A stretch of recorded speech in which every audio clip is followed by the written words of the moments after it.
여러분, 콜라보라는 말을 들어보신 적이 있으실 겁니다. 이 말은 바른 표기법은 아닙니다. 컬래버레이션이라는 영어에서 따다온 말인데, 어떤 가수들이나 어떤 브랜드나 이런 것들을 둘 이상 협업한다, 공동 작업을 한다, 그런 뜻을 가지고 있는 말을 가지고 와서 콜라보라고 말을 합니다. 우리가 이 콜라보, 협업을 생각하면 우리가 지금 찬양을 들었지만 찬양대와 합주단의 콜라보, 또 안내부와 새가족부의 콜라보, 무언가 협업을 같이 하는 것을 우리가 생각해 볼 수 있습니다. 근데 우리의 신앙의 가장 중요한 협업이 무엇일까? 바로 말씀과 영적 체험이 아닐까 하는 생각이 듭니다. 말씀과 영적 체험, 이 두 가지는 우리의 신앙의 중요한 부분으로 계속해서 우리의 신앙을 이끌어 줍니다. 오늘의 말씀에 우리가 본문에 보면 이러한 영적 체험에 대한 부분들을 우리가 생각해 볼 수 있고, 또 그것이 어떻게 이루어지는지를 알 수 있는 그런 부분들을 우리가 보게 됩니다. 오늘 이 사건 이전에 오병이어의 사건이 있었습니다. 우리가 잘 아는 떡 5개와 물고기 2마리로 여자와 어린아이 외에 5,000명이 먹고 12바구니를 남기는 사건.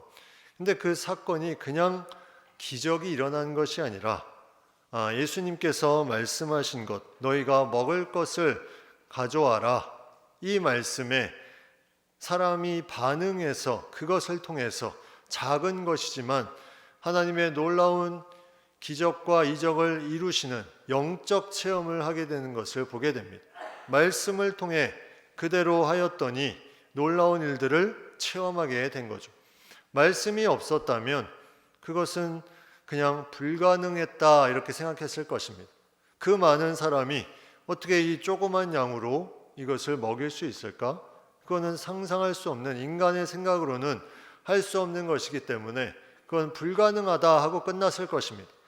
반면에 말씀은 있는데 이것을 가져오지 않았다면 말씀은 말씀으로 끝나되 영적 체험을 하지 못했을 것입니다. 그렇기 때문에 말씀과 영적 체험은 말씀을 통해서 나아가는 그 상황 가운데 이루어지는 귀한 것으로 열매를 맺는 것, 이게 말씀과 영적 체험의 아름다운 콜라보의 모습입니다. 이 오병이어의 기적 후에 예수님이 제자들을 재촉해서 건너편으로 배를 타고 가라고 합니다. 왜 가라고 하셨을까? 이 놀라운 이적 가운데 무리들이 엄청나게 많았죠. 남자들만 5,000명이었기 때문에 한 2만여 명 가까이 되는 무리들이 그 가운데 있었고 제자들도 거기에 있었습니다. 그 가운데 제자들이 이 무리들의 생각과 흡수되는 부분들을 예수님이 생각하시고 그들을 먼저 떠나보내는 일을 하셨습니다. 그들의 생각이 뭐였냐면 요한복음에 평행되는 내용이 나오는 요한복음 6장 14절 15절에 그 내용이 나옵니다. 그 사람들이 예수께서 행하신 이 표적을 보고 말하되 이는 참으로 세상에 오실 그 선지자라 하더라. 그러므로 예수께서 그들이 와서 자기를 억지로 붙들어 임금으로 삼으려는 줄 아시고 다시 혼자 산으로 떠나가시니라. 이게 어떤 사람들의 모습이냐면 영적 체험을 한 사람들의 모습입니다. 영적 체험을 해서 그 가운데 자신의 배고픔과 자신의 병듦을 치유받고 해결받은 사람들은 예수님을 임금으로 삼으려고 합니다. 왜 그랬을까요?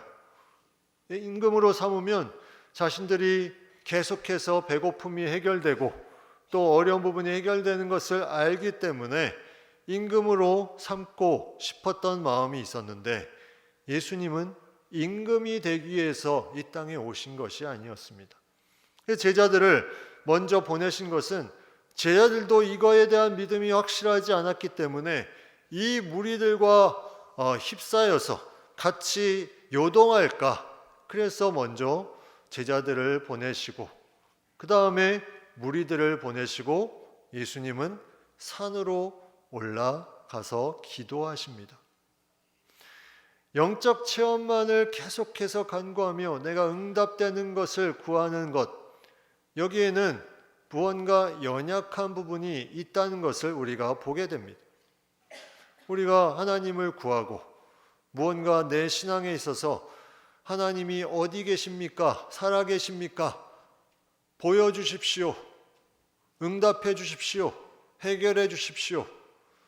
영적 체험을 위해서 나아가는 부분들, 그 부분들이 어떠한 부분들로 우리에게 신앙 가운데 맺어져야 되는지 우리는 오늘 말씀을 통해서 같이 좀 나누기를 원합니다. 예수님은 홀로 기도하시는 그 가운데 해가 저물고 이제 시간이 많이 지났습니다. 그때 제자들 배에 어려움이 생겼는데 그 어려움이 오늘 말씀의 24절에 보면 고난을 당했다 이렇게 표현되어 있습니다. 풍랑이 일어서 물결이 막 치는데 고난을 당합니다. 그냥 배가 흔들리는 정도가 아니라 그들이 어찌할 줄 모르는 그런 어려운 상황에 있었다는 거죠. 이 사건이 벌어지는 시간은 밤 사경쯤이라 이렇게 성경에 기록되어 있습니다. 이스라엘 시간에는 이 밤, 낮을 12시간으로 구분하고 3경까지 1경, 2경, 3경으로 나눴지만 이스라엘을 지배하는 로마의 문화에서는 이 낮과 밤을 4경까지 나눕니다.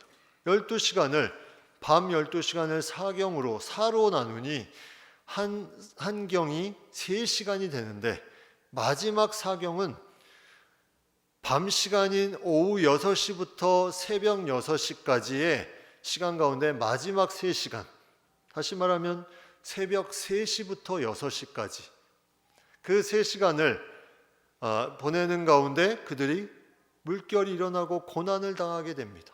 어려움을 당하게 됩니다. 그래서 이 어려움 가운데 그들이 흔들흔들거리는 그 배에서 갑자기 이상한 존재를 보게 됩니다. 무언가 정체 모르는 이상한 존재가 바다 위에 뚝 떠 있습니다. 그들이 뭐라고 했냐면 유령이다. 유령이다. 유령이 나타났다. 이렇게 바다에 풍랑도 부는데 유령까지 이제 보이니 어떻게 할 수 없는 그런 상황에 유령이 뭡니까? 뭔가 보이는 것이 어렴풋이 있지만 실체는 없는 것. 그래서 우리가 유령 회사다 하면 이름은 있지만 회사의 실체는 없는 이 유령이다 했는데 그 유령은 유령이 아니라 실제는 예수님이셨습니다. 예수님을 유령으로 볼 수 있었던, 그렇게밖에 볼 수 없었던 이유는 충분합니다. 왜냐하면 바다 위에 사람이 떠 있다는 것에 이들이 생각을 할 수 없었기 때문이고, 예수님은 이미 저 건너편에 우리가 먼저 훨씬 이전에 왔기 때문에 여기까지 갑자기 나타내리라는 생각을 할 수가 없었습니다. 그런데 예수님이 나타난 거죠. 얼마나 이 제자들이 당황했는지 그걸 예수님이란 존재로 생각을 할 수가 없는, 그래서 유령이다 그렇게 말을 합니다. 시간과 공간을 초월한 예수님의 신성이 여기서 나타납니다. 예수님의 신성. 예수님은 그 제자들과 함께 계속 동행하면서 예수님의 어떤 신성을 계속해서 보여주십니다.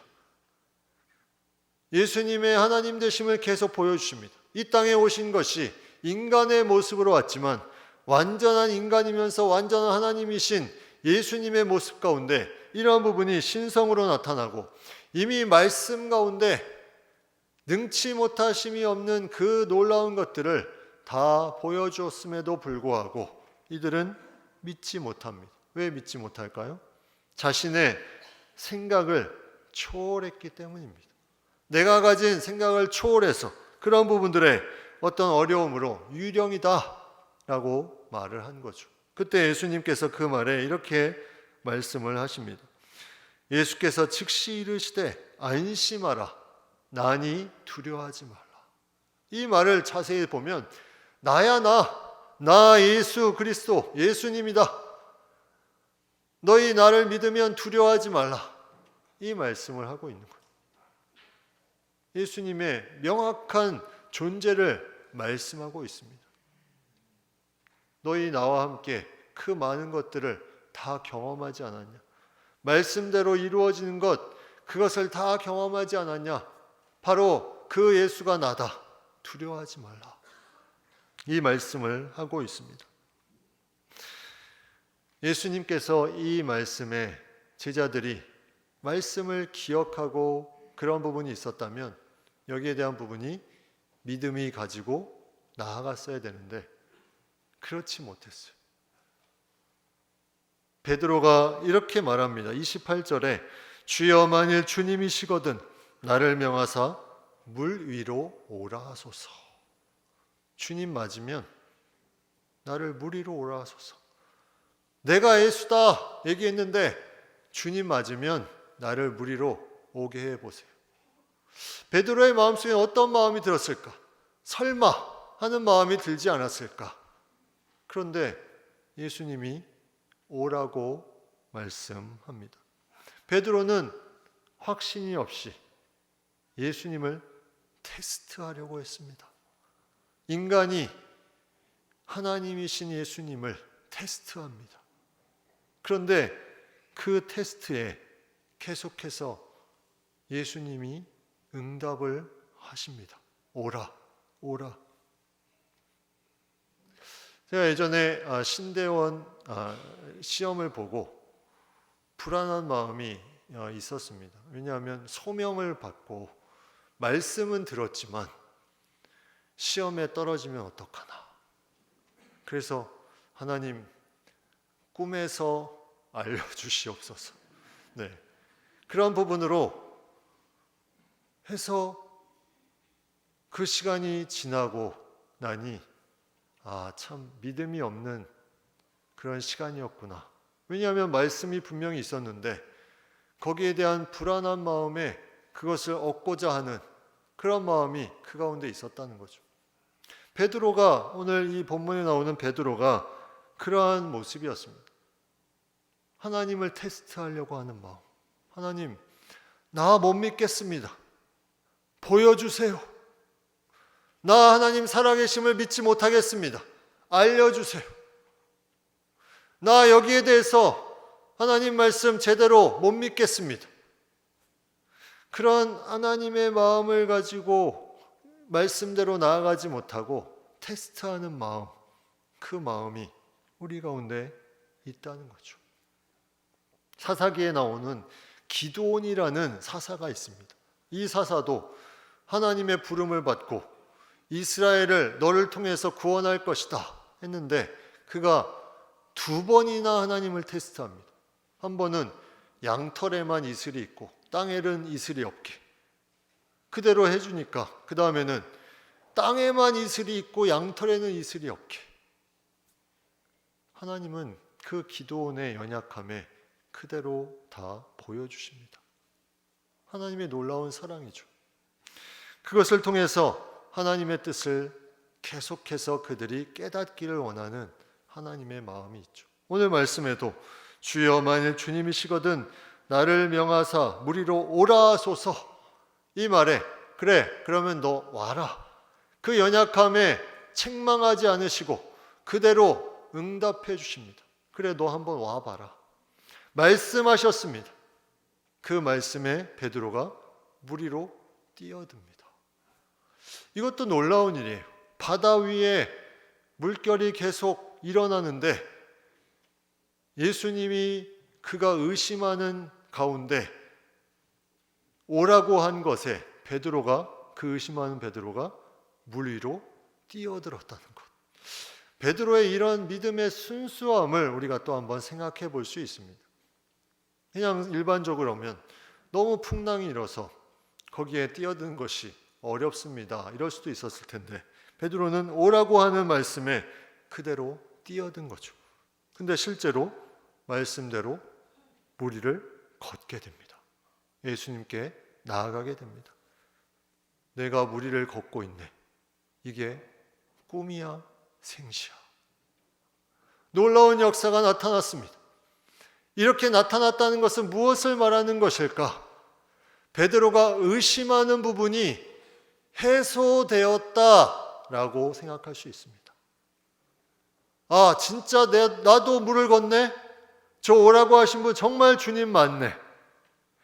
의심이 해소된 부분이 내가 이 영적 체험을 통해서 나타납니다. 오라는 말씀에 움직이니 나타납니다. 말씀이 이루어지는 체험을 하게 됩니다. 말씀이 이루어지는 체험. 최근에 한 분이 학교의 기숙사에 들어갔는데 그분이 좋은 룸메이트를 달라고 기도하면서 그날에 봤던 말씀이 섬김에 힘쓰라, 이 말씀을 받고 들어갔더니 룸메이트가 이틀 동안 보일러가 학교에 고장이 나서 추위에 떨었다는 거예요. 근데 그분은 걱정이 없었습니다. 왜냐하면 전기 매트를 가져갔기 때문에 온몸을 덮는. 근데 밤에 이제 자고 이제 어느 정도 시간이 가는데 갈등이 생긴 갈등. 무슨 갈등입니까?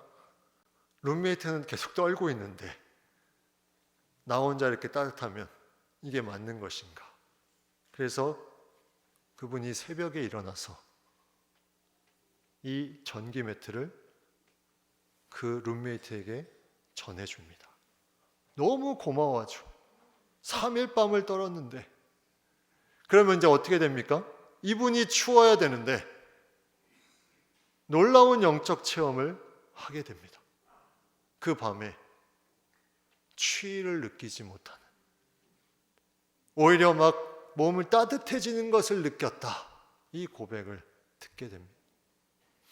하나님의 말씀대로 나아가는 부분에 영적 체험이 이루어지는 놀라운 역사를 고백한 아름다운 고백을 듣게 됩니다.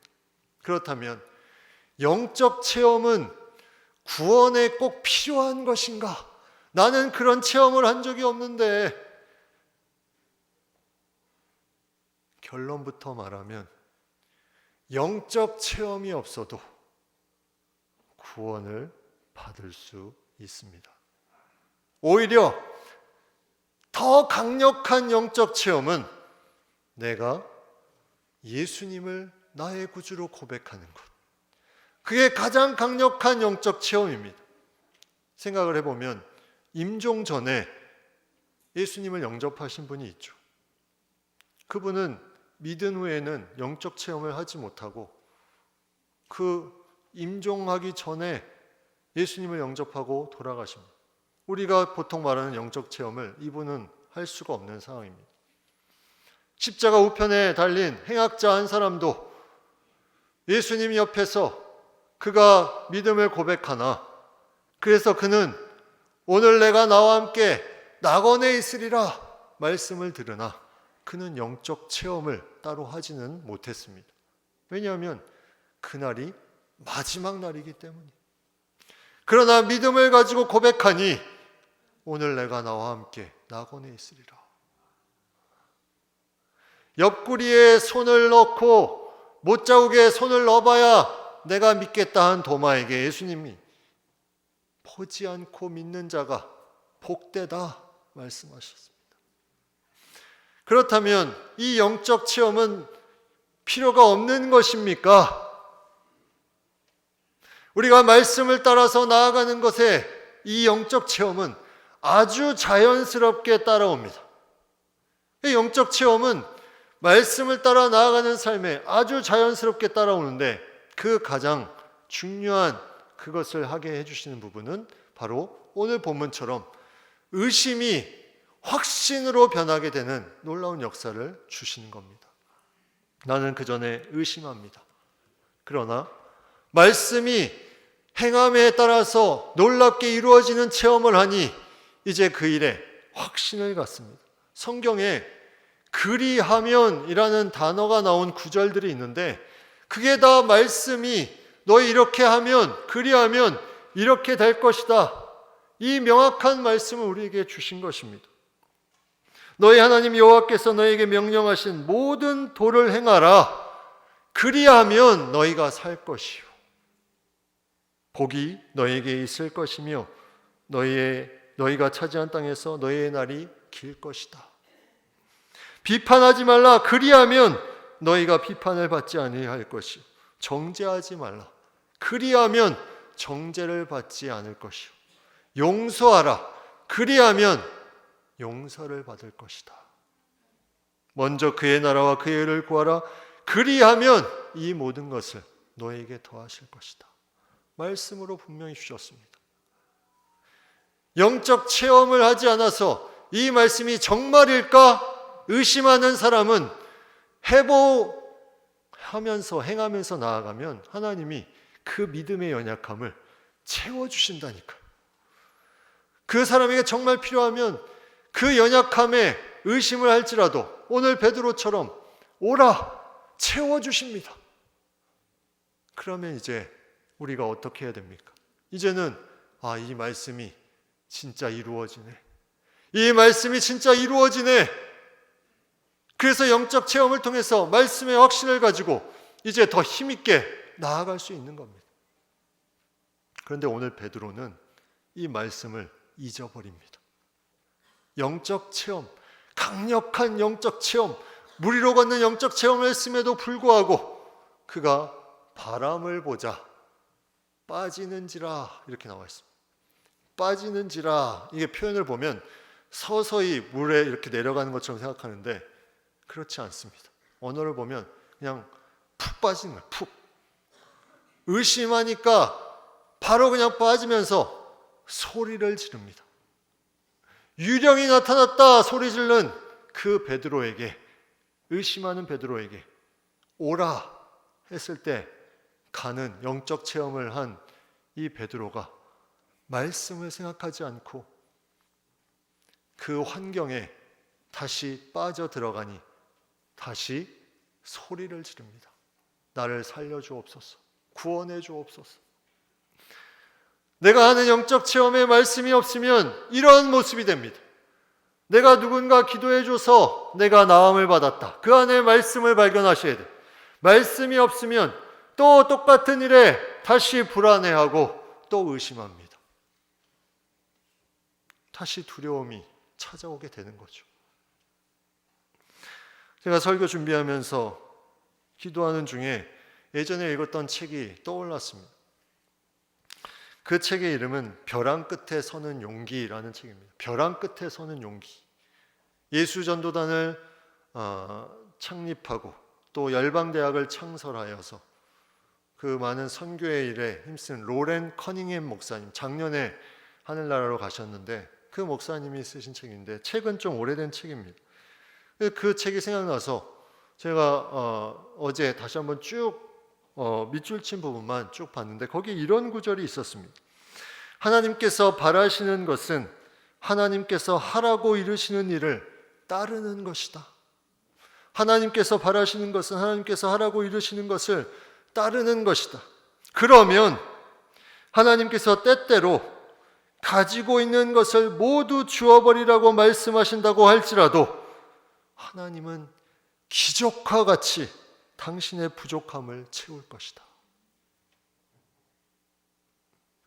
하나님의 말씀을 따라서 그 말씀이 이루어지는 영적 체험을 한 사람은 그 모든 그때보다 더 엄청난 것을 다 헌신하고 나아가라고 할지라도 하나님이 채우실 것을 소망하며 확신하며 나아갈 수 있게 된다는 말씀입니다.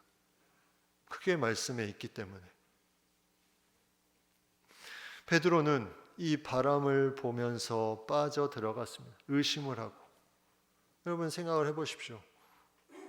예수님 말씀대로 내가 무리를 걸었어.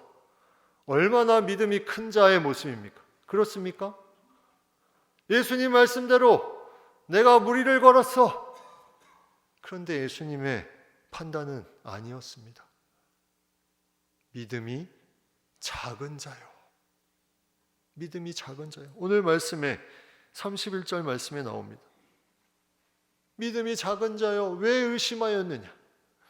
너 말씀대로 오라고 했는데 너 무리를 걸었잖아. 왜 말씀대로 생각하지 않고 또 의심하냐? 믿음이 작은 자요. 말씀이 영적 체험으로 나타났으면 이제 말씀을 믿어야 되는 것 아닙니까? 그럼에도 믿지 못하니까 믿음이 작은 자요. 우리가 섬기고 바라는 것들이 말씀 가운데 이루어지는 것을 봤다면 이제는 의심하지 말고 그 말씀을 따라서 나아가는 것.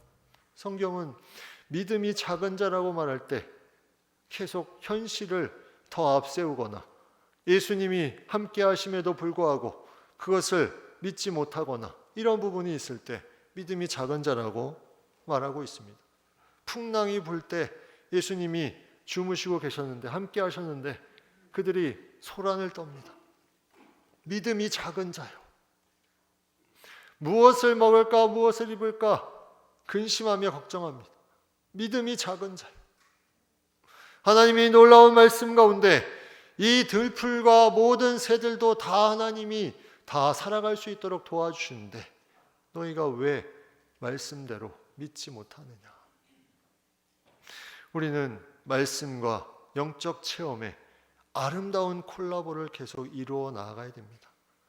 그러려면 말씀이 계속 삶에 녹아져야 돼요. 영적 체험만으로는 약합니다. 베드로가 다시 물에 빠진 것처럼 그것만으로는 약합니다. 말씀이 중심이 되고 거기에 확신이 서야 우리가 동일한 상황에, 아니 그거보다 더 큰 상황일지라도 그 말씀에 의지하여 승리할 수 있습니다. 많은 믿음의 사람들이 그러한 모습으로 나아갔습니다. 오늘 본문의 마지막 절에 보십시오. 배에 있는 사람들이 예수께 절하며 이르되 진실로 하나님의 아들이로소이다. 그전에는 진실로가 아니었어요. 내가 믿는 신앙이 그전에는 그냥 예수님이구나, 그냥 하나님이시구나 이랬다가 말씀대로 이루어지는 것을 보니까 진실로 저분은 하나님의 아들이다. 살아 역사하시는, 우리를 위해서 이 땅에 오신 놀라운 구원자시다. 이것을 고백하고 있습니다. 하나님의 뜻, 우리가 말씀 가운데 살아가는 것 너무나 귀한 것입니다. 거기에 영적 체험은 올 수도 있고 안 올 수도 있습니다. 온다면 오히려 내 믿음을 더 세워주기 위한 하나님의 방편임을 기억하십시오. 그리고 말씀에 집중하십시오. 그때 그 말씀이 더 큰 일이 올지라도 우리가 이겨낼 수 있는 놀라운 능력의 말씀이 될 것입니다.